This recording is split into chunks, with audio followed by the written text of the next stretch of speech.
High court ने केजरीवाल की जमानत पर रोक लगा दी तो दूसरी तरफ सुप्रीम कोर्ट ने सत्येंद्र जैन की याचिका को सुनने से ही इनकार कर दिया।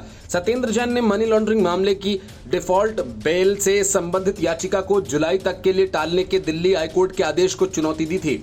सुप्रीम कोर्ट ने मनी लॉन्ड्रिंग मामले में डिफॉल्ट बेल से संबंधित सत्येंद्र जैन की याचिका पर फैसला करने का काम दिल्ली हाईकोर्ट पर छोड़ दिया। सुप्रीम कोर्ट ने टिप्पणी की कि जमानत की अर्जी को अनावश्यक रूप से स्थगित नहीं किया जाना चाहिए। जस्टिस मनोज मिश्रा और जस्टिस SVN भट्टी की खंडपीठ ने दिल्ली हाईकोर्ट से आम आदमी पार्टी नेता सत्येंद्र जैन द्वारा दायर जमानत याचिका पर जल्द से जल्द फैसला सुनाने को कहा। शीर्ष अदालत ने कहा कि जमानत प्रार्थना को अनावश्यक रूप से स्थगित नहीं किया जाना चाहिए और इसलिए हम आशा करते हैं कि हाईकोर्ट इस मामले पर तब निर्णय लेगा जब इसे अगली बार सूचीबद्ध किया जाएगा। शीर्ष अदालत ने कहा कि जमानत प्रार्थना को अनावश्यक रूप से स्थगित नहीं किया जाना चाहिए और इसलिए हम आशा करते हैं कि हाईकोर्ट इस मामले पर तब निर्णय लेगा जब इसे अगली बार सूचीबद्ध किया जाएगा। जैन के वकील वरिष्ठ अधिवक्ता अभिषेक मनु सिंघवी ने बताया कि याचिका को 6 सप्ताह के लिए स्थगित कर दिया गया था। सिंघवी ने कहा कि छुट्टियों के कारण 6 सप्ताह का स्थगन पहले ये कहा गया था कि ऐसे मामलों को 1 सप्ताह के भीतर निपटाया जाना चाहिए। सुप्रीम कोर्ट ने कहा कि हम देखेंगे, हाई कोर्ट ये सुनिश्चित करेगा कि मामले का निर्णय शीघ्र हो।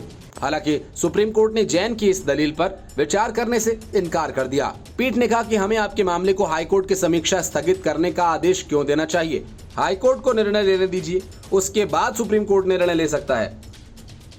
सुप्रीम कोर्ट ने इस मामले में हाईकोर्ट से देरी न करने को कहा। कोर्ट ने आदेश में कहा कि ये याचिका दिल्ली हाईकोर्ट के उस आदेश के खिलाफ है जिसमें सत्येंद्र जैन की जमानत याचिका पर सुनवाई स्थगित कर दी गई।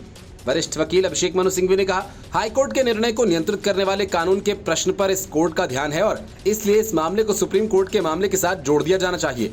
हमें उस दलील में कोई दम नहीं दिखता क्योंकि हाईकोर्ट ने अभी तक कोई फैसला नहीं किया और यदि हाईकोर्ट इस पर फैसला लेता है तो सुप्रीम कोर्ट के समक्ष एक उपाय है। कोर्ट जैन की याचिका पर सुनवाई कर रहा था जिसमें दिल्ली हाईकोर्ट द्वारा उनके डिफॉल्ट जमानत याचिका पर लंबे समय तक स्थगन का विरोध किया गया था।